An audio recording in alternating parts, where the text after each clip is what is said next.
Alors Milan, bien installé? Il y a un lycée français à Cape Town. Au fait, ton container est arrivé? Dis maman, on reviendra à Mexico? Mais alors, on parlera quelle langue à la maison? Et toi dans tout ça, ça va? Bienvenue dans L'expatriation au féminin, le podcast qui nous relie à travers le monde, avec le soutien de la Caisse des Français de l'étranger.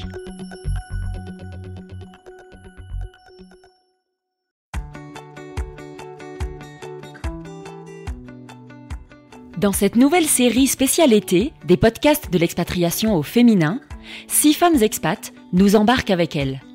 À travers 6 épisodes, ces femmes partagent avec nous leur vie quotidienne dans leur ville d'accueil, leur bilan d'une année d'expatriation écoulée, leur regard sur l'été et l'année à venir. Autant de cartes postales à écouter cet été, que vous soyez sur le départ, sur le retour, en vacances ou pas.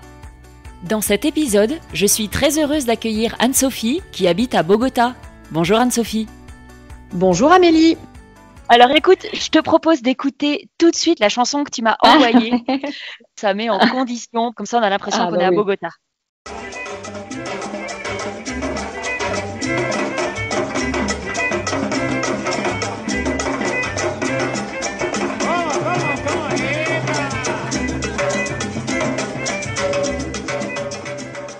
C'est vraiment sympa cette musique dans la rue, et tellement typique. Oui, j'aurais pu te mettre du Shakira, mais je vais jouer la carte encore plus authentique. Pourrais-tu te présenter brièvement? Oui, moi je suis Anne-Sophie, j'ai 38 ans, c'est ma 2e expatriation, je suis mariée et l'heureuse maman de 2 enfants de 11 et 6 ans. J'ai suivi mon conjoint pour l'expatriation ici en Colombie et avant j'étais entrepreneuse et avant j'ai travaillé dans la grande distribution. Ta première expatriation, c'était où?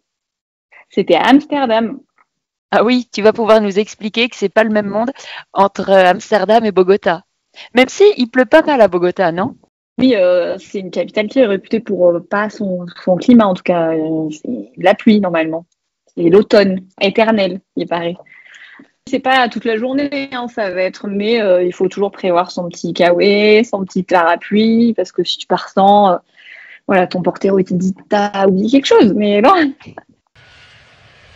Pour se rendre à l'aéroport de Bogota, Eldorado, il faut compter en général une grosse demi-heure quand il n'y a pas de trafic. Bien sûr, s'il y a du trafic, on peut dépasser l'heure. On a la chance, en tout cas, le vol pour rentrer en France, il est à 23h30, donc du coup, on n'a jamais trop de bouchons. Ça, c'est bien. Bogota, comme pas mal de capitales d'Amérique du Sud, c'est un vrai challenge de vouloir conduire, de traverser, d'être un piéton. C'est pas encore une capitale très éco-friendly. Les vélos, il n'y a pas de piste cyclable en termes de sécurité, c'est un peu du rodéo, du coup il faut toujours faire attention, même quand on est piéton et que le peloton est vert, pour traverser parce que ça devient vite dangereux. C'est les fous du klaxon aussi, ils adorent ça, ils klaxonnent pour tout, pour rien. Il y a beaucoup de livreurs parce que on peut tous faire livrer à domicile à Bogota. Donc c'est les motos, les vélos, les vélos-motos, les vélos où on a mis un moteur dessus. Voilà, ça klaxonne à tout va. Là aujourd'hui c'est exceptionnel, on est un lundi férié. On a de la chance, il y en a beaucoup. Les jours fériés ici sont décalés au lundi, comme ça fait des week-ends de 3 jours. Après, la Colombie elle souffre encore d'une image de violence. C'est vrai que en termes de sécurité, ici, il y a beaucoup d'expatriés qui ont une voiture blindée, avec un chauffeur, que tous les édificiaux, ou presque, en tout cas dans les quartiers un peu aisés, ont un portero, donc quelqu'un qui est là 24 heures sur 24, qui ouvre et qui reçoit les colis, voilà, qui est gage de sécurité dans les immeubles. Mais les Colombiens ont le cœur sur la main, donc en fait, il n'y a pas de graduation dans la violence. C'est un peuple très ouvert, très accueillant, mais c'est vrai que ça peut arriver de se faire racketter dans la rue directement avec un flingue, juste pour son téléphone et les 3 sous qu'on aura en poche. Donc voilà, ça, il faut l'avoir en tête, il faut pas donner envie, no dar papaya, et tout se passe bien. Quel est ton ressenti de Bogota en 2024? Alors moi j'aime beaucoup Bogota, c'est une capitale qui divise un peu, je trouve, dans le monde des expatriés. Il y en a qui aiment et il y a aussi une minorité qui a beaucoup de mal parce que c'est une capitale qui est très grande, Il y a un clivage social, donc on côtoie des ultra riches et des ultra pauvres. Il y a quand même un climat d'insécurité qu'il faut pas cacher. Voilà, il y a dans le monde des expatriés, je trouve elle est coupée en deux. Moi, je suis du côté plutôt positif. Alors, c'est sûr que ça n'a rien à voir avec Amsterdam, où on faisait tout à vélo et c'était plutôt éco-friendly. Et ici, il y a beaucoup, on est 11 millions d'habitants. Mais moi, j'aime beaucoup. C'est un pays où il y a plein de choses à voir et à faire. Bogota, après, culturellement, je sais que c'est un peu plus pauvre. Ouais, il y a les expatriés qui sont en demande de ce domaine-là et je comprends que des fois, on ne trouve pas tout parce que comme la ville est étendue, ça peut prendre un temps fou pour aller d'un point A à un point B. On peut pas vivre un peu dans l'imprévu, tout doit être organisé. Si on fait des randos, c'est encadré par la police. Tout prend un certain temps, mais au moins, ça t'apprend la patience. Que pena, ils le disent tout le temps. Bon, le taxi qui arrive avec 20 minutes de retard, ah, que pena. Le mec qui te met 1 heure de retard ou le store qui tombe, ah, que pena. Que pena, il est magique, celui-là. J'ai le même problème avec les horaires au Mexique. Alors, la notion du temps n'est pas la même. C'est ça, tout est plus long. Est-ce que la pollution est un sujet? Bon, il faut avoir conscience. Après, ça reste une grande ville comme toutes les grandes capitales, je pense, du monde. Il y a de la pollution. C'est vrai que ici, les normes, je pense, de pots d'échappement et compagnie, c'est pas du tout la même chose. Et oui, en fait, du moment où il pleut assez régulièrement, ça nettoie quand même la ville. Et on voit, moi, j'ai eu la chance d'avoir un appartement avec une vue incroyable. On voit cette petite chape de pollution, mais dès qu'il pleut, ça s'en va. Alors, bien sûr, quand il a fait des épisodes de sécheresse sans pluie, après, c'est quand même pareil, une capitale en hauteur. Et du coup, il y a du vent, toujours, il y a un peu d'air quand même, toujours. C'est à combien de mètres, Bogota? 2600 mètres. Oui, il y a des gens qui peuvent souffrir de l'altitude. L'altitude joue sur tout. Alors, on dit, même en cuisine. À chaque fois, on dit, c'est mal cuit, ou c'est trop cuit, ou tout ça. C'est à cause de l'altitude. On est fatigué, on a la tactitude, c'est à cause de l'altitude. Mais par exemple, si on fait des randos, quand même j'en fais pas mal avec les copines, là, forcément, il va nous manquer un peu plus d'air très rapidement. Et après, oui, quand le soleil sort ici, il fait mal du coup. La protection solaire, il faut pas la renier, il faut quand même bien se protéger. Moi, je fais tout à pied. Après, j'ai la chance d'être accompagnée de mon chien. Mais ici, ils ont aussi la culture du chien, de l'animal de compagnie. Il y a des chiens partout, des dog-sitters partout. Ah, là, il y a un hélicoptère qui va passer parce que c'est aussi Gotham City par moment. Bogota. Il y a la police, oui, qui tourne des fois et donne des messages parce qu'il y a eu une recrudescence il y a quelques mois, justement, des vols un peu à la sauvette dans notre quartier. Et du coup, ils passent et ils disent des messages qu'on comprend pas, mais on comprend que c'est la police. Toi, tu parlais espagnol avant d'arriver? Pas du tout, j'ai dû apprendre. Mais ils sont très patients, les Colombiens. Très compréhensibles, ils disent tranquilla, et voilà. Ils se mettent à notre portée, ils trouvent toujours une solution très serviable. Alors, ça prend du temps, des fois, mais au moins, on peut pas dire ça. Ils sont très gentils. Et par contre, ils parlent bien anglais ou pas forcément? Pas du tout. Moi, je parlais anglais, par contre, mais ils parlent pas du tout anglais. C'était assez cocasse, les situations. Pour l'homme à tout faire qui venait installer le store et tout. Moi, je parlais pas un mot. Il me manquait beaucoup de lexique. On faisait avec Google Translate, là. Et je dis, mais en anglais, non, ok. Même au restaurant, non. Ouais. Le petit kiff de Bogota, quand même, reste les petits cafés hyper sympas, hyper végétaux, où tu peux prendre un petit café, un petit latte, un petit cappuccino en terrasse, avec des copines. Ça, c'est très agréable. Hola, buenas tardes. Una mesa para 5, ¿es posible? ¿Para 5? Sí. Allez, super, gracias. ¿Acá está bien? ¿Es posible? Sí, ese es coffee, de pronto esta, de pronto el costado de allá. No, mais acá está bien. Super, muchas gracias. Allez, aujourd'hui, je vous embarque avec moi pour une vente spéciale de vaisselle émaillée dans un quartier qui n'est pas du tout proche du quartier des expatriés. Donc, on a pris la voiture avec chauffeur d'une amie fraîchement arrivée pour découvrir le savoir-faire local colombien. C'est très joli, il y a de tout, des petites vaisselles, des petites cuillères, des grandes louches, des petits pots, il y a des couleurs, c'est génial.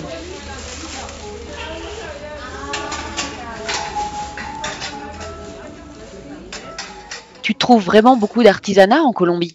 La chance même à Bogota, là on a encore fait avec l'asso une visite de la verrerie, que ce soit aussi tout ce qui est mobilier, tout ce qui est travail du bois, de l'argent. du tannage, tout ça. Il y a vraiment beaucoup de choses à voir et à faire. Après, voilà, ce qui est un peu compliqué, c'est qu'il faut aller se rendre dans des quartiers qui sont pas forcément hyper safe pour nous expatriés. Mais après, ils sont le cœur sur la main, ils t'ouvrent les ateliers, ils sont hyper contents de te présenter leurs produits. Donc ça, c'est top. Et me voici devant le lycée français et c'est génial parce qu'on a vu sur le gymnase de l'extérieur, il y a des règles de sécurité bien strictes, mais là on peut voir. Et en plus, cette semaine, c'est la semaine de l'inclusion au lycée et ils sont en train de faire un match de foot sans la vue avec des joueurs qui ont un handicap, des adultes, mais je trouve ça génial.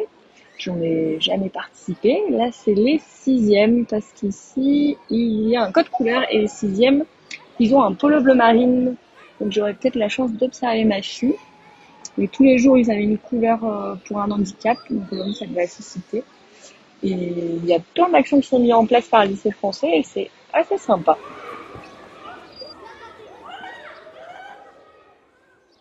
Quels sont les horaires de l'école et comment les parents s'organisent-ils? Les horaires de l'école française pour la maternelle primaire a été sujet à débat. Cette année, ils ont instauré, comme un petit peu, ils finissaient à 12h45 exactement. Et là, ils ont mis en place l'école des loisirs. Ça fait qu'ils finissent à 15h30. Mais l'année prochaine, on repart sur un rythme un peu plus européen, donc parce qu'ils commençaient tôt aussi. Ils commençaient à 7h30. Donc là, on part sur du 8h, 15h30. Et en effet, c'est très difficile pour les mamans de travailler, d'autant plus parce que les visas sont très difficiles à obtenir. Alors, j'imagine les enfants ne peuvent pas aller tout seuls à l'école. Ils ne marchent pas tout seuls dans la rue. Voilà, exactement. Donc, il faut faire les conduites. Voilà. Après, bon, la population française quand même habite aussi autour du lycée français et il y a beaucoup d'empleadas ici. Donc, beaucoup d'employés de maison qui vont, qui déposent ou qui ont récupéré les enfants. Il y a quelques activités organisées par les lycées aussi, mais c'est plutôt sur 3 jours par semaine pour les activités sportives. Et après, voilà, autrement, ils sont amenés dans des activités extérieures à l'école pour la musique, l'équitation et autres. Alors, un petit point sur Bogota Accueil, justement, où je suis bénévole. Bogota Accueil qui avait un peu disparu des radars, qui fait partie du réseau FIEF, mais depuis le Covid et un manque de bénévoles volontaires avait un peu disparu depuis 2 ans. Et on a monté avec un groupe de copines qui est arrivé cette année. On a monté à nouveau l'association. On n'est pas mécontente parce que depuis janvier, on a recruté 55 familles, qu'on propose un large choix d'activités toutes les semaines et que là on va faire des appels à bénévoles pour pallier à mon départ et renforcer surtout le bureau parce que ça reste du bénévolat, c'est super, mais on a aussi nos vies de maman, nos vies de femmes qui veulent se reconstruire ou se diversifier professionnellement. Donc et plus on est nombreuses, mieux c'est. La force du collectif, c'est quand même un super pouvoir. Ah mais c'est génial ce que tu as fait. T'as remis en marche le bureau, l'accueil de Bogota. Et alors par contre, quand on écoute ton enregistrement, on comprend que tu vas rentrer parce qu'en fait tu dis que tu cherches une remplaçante. Raconte-moi un petit peu. On était nous partis pour faire 3 ans d'expatriation, mais les aléas de la vie, mon mari connaît un burn-out professionnel. Et du coup, on a décidé pour le bien-être de la famille de rentrer en France, du coup. Voilà. Et est-ce que tu penses que c'est lié à l'expatriation ou pas du tout? C'est plus lié à son travail et ça aurait pu se passer n'importe où? Non, c'est pas du tout lié à la Colombie. Il en a un très bon souvenir et il est amoureux de l'Amérique du Sud, mon mari. Donc c'est pas ça du tout. C'est le surplus de travail. C'est des années de surplus qui ont fait que juste ça a été le détonateur ici. Il s'est bloqué le dos, il s'est fait opérer, donc on connaît aussi le système de santé du coup. Et voilà, il y a eu un ras-le-bol de tout. Mais on est très content d'avoir quand même vécu cette année pour nous et pour nos enfants en Colombie, quoi. Et alors justement, si tu fais un petit bilan de cette année, quel regard as-tu sur cette année passée? Je parle pour nous parce que du coup c'est vraiment une aventure familiale. On a vraiment aimé découvrir la Colombie, Bogota et la Colombie, parce que du coup on a profité pour essayer de voir le maximum de choses de ce pays. Et c'est un pays qui est très ouvert, les gens sont très gentils. Alors oui, il y a toujours ce petit voile d'insécurité un peu partout où on va. Mais les gens sont vraiment le cœur sur la main, hyper ouverts. Il y a une diversité des paysages, de la culture quand même, qui est assez incroyable. On fait 2 heures de route et hop, on est dans la jungle. On fait 1 heure d'avion et on est sur les Caraïbes. On fait 1 heure d'avion, on est sur la côte Pacifique. Il y a de la montagne, il y a de la forêt, il y a de la jungle. Voilà, il y a plein de choses à voir en Colombie. Et l'expatriation, en tout cas ici, la communauté française, elle est hyper bienveillante, hyper accueillante. Elle n'est pas énorme, mais on s'est senti bien de suite. Cet été est un peu spécial puisque tu rentres en France, mais tu dois, j'imagine, organiser également un déménagement. Là, du coup, on fait 2 déménagements en une année, parce que nous, en plus, on était partis avec toutes nos affaires et notre chien aussi. On a organisé le retour et on a décidé de faire la zone de cœur et on va vivre à côté de Toulouse, à Albi, une petite ville qui est très charmante au cœur du Tarn. Et ma famille n'est pas très loin, mais mes parents, ils ont la bougeotte. Eux, ils veulent repartir vivre au Maroc. Et ma belle famille, elle est du côté du Lyon, donc ça sera quand même plus proche que la Colombie. C'est la difficulté qu'on rencontre, mais le fait d'être ici avec 7 heures de décalage, on ne peut pas prendre un avion comme ça. C'est très difficile de garder le lien avec ses amis et sa famille. Et c'est la partie qui est un peu difficile quand on est sur cette partie du globe-là, je trouve. Parce que voilà, il faut tout faire très vite le matin pour capter les gens en France, sachant que nous, le matin, la matinée est vite passée et qu'on récupère les enfants tôt. Et après, c'est fini. En France, on ne peut plus les avoir. Donc ça, c'est la difficulté, je pense, expatriation en Amérique du Sud. Et du coup, les enfants, parce que là, ils partent en milieu d'année en Colombie. Nous, on est sur l'école française, elle est sur le calendrier européen. Donc, ils finissent l'année scolaire là, et après, ils intégreront du coup une école privée à Albi. Parce que voilà, c'est notre choix. Et bon, ma fille qui ne voulait au début pas venir était ravie d'être là. Et là, du coup, c'est plus difficile pour elle de quitter. Et le petit, qui était en CP, lui, il était plutôt indifférent, mais il est content de rentrer, je pense. Et toi, comment abordes-tu la rentrée ? Eh bien, moi, du coup, je me suis fait faire un bilan de compétences. J'en ai profité pour prendre du temps pour moi, là, depuis janvier. Je l'ai fait à distance avec la France, pour pouvoir rebondir professionnellement en arrivant. Je suis plutôt sereine, parce que je suis d'un naturel optimiste, et je suis curieuse de savoir quelles aventures nous attendent. Est-ce qu'il y a quelque chose, ton must, que tu vas quand même ramener de Colombie dans tes bagages ? J'essaye de ramener le maximum de choses, et puis mes copines ici m'ont gâtée aussi, entre la vaisselle, la verrerie, les sièges, et il y a le café aussi. Je n'étais pas une grande buveuse de café, mais voilà, café, chocolat, il y a plein de choses à ramener de Colombie.